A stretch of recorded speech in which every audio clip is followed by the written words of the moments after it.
Olemme saapuneet tänne Poriin vuoden 2022 Pori Airshowhun. Täällä on runsaasti väkeä käynyt eilisen lauantain ja tämän sunnuntain aikana. Sain tietooni juuri, että tuo 10 000 kävijän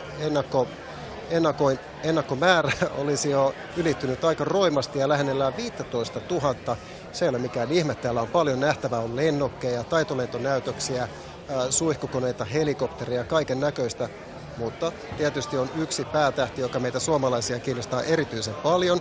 Se nähdään piakkoin tuolla ulkona, mutta meillä on F-35 Lockheed Martinin 5. sukupolven uusi hävittäjä. Nyt meillä on Scott McLaren, Shark, hän on hänen tämä niin sanottu call signinsa, ja hän esittelee meille tätä simulaattoria tässä näin, mutta kysytään silti muutama kysymys etukäteen.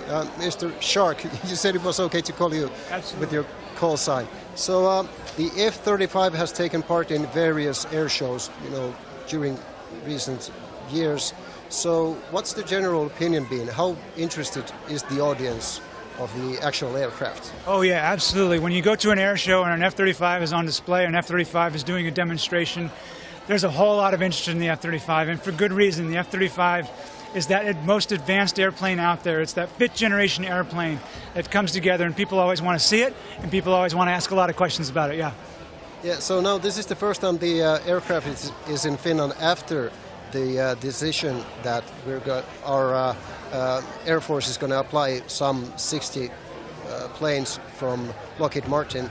Now, the first squadron will be joining the Lapland Air Force in 26, I believe.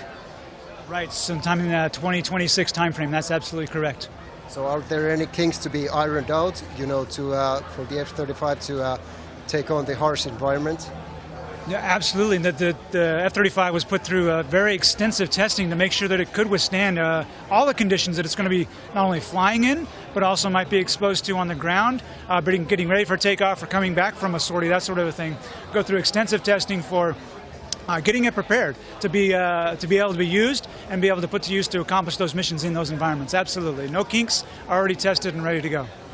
I'm going to jump into the simulator in a minute, but before that, the Finnish Air Force is going to be dependent on the F-35 for decades to come. And it's been said that the F-35 is highly upgradable, during that time. How much of that is actual technical, concrete upgrades versus the soft grade side? Sure. It's actually, when you have a capability improvement or an upgrade, it's actually a combination of both. So sometimes it's a hardware piece, and sometimes it is just a software. So it's a combination of both. And put the two of those together, you have your hardware and your software, and you have steps up in those capabilities. And those steps up just continuously improve the capabilities, continuously improve what the airplane can do. And that's a very good thing for the actual mission accomplishment and doing what the airplane needs to do. So I weigh just a tad bit over 100 kilos. Am I going to be able to fit in the cockpit? You'll be able to fit just fine. Okay. If you could hold the microphone for a second, I'll just try and get it. Okay, cool. Thank you, sir. Okay. I'm not sure if this is the correct way. I'm trying to cram myself in. Step in. Yeah. Like so. Know yourself. Good. Okay, so is it? From what I understand, there are strict requirements for a pilot's size. Yes. Considering the cockpit. I take it that, am I too large? I'm a bit over 180. No, you're not too large. As a matter of fact, the F-35 was engineered for all of the many different sizes of pilots, if you will, to take into those anthropometric measurements, we call them, which means the shorter pilots, the taller pilots, the larger pilots, the smaller pilots, everyone can fit into this F-35. Compared to other airplanes that had more stringent restrictions. So more pilots of different sizes can actually fly F-35, yes. So just in layman's terms, I'm looking at this, I don't understand anything.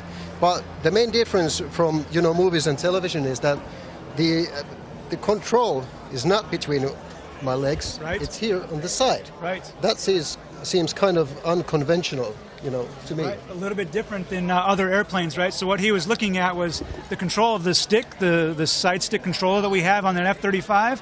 On an F-18, for instance, it's actually in between your legs, absolutely. It's the center stick, they call that. You don't have that. You actually control the airplane entirely from a handling qualities perspective with your right hand on the stick over here. On your left hand, on the other side, is the other input, and that's your throttle. So that is your control of your fuel to make the airplane go slower or make the airplane go faster.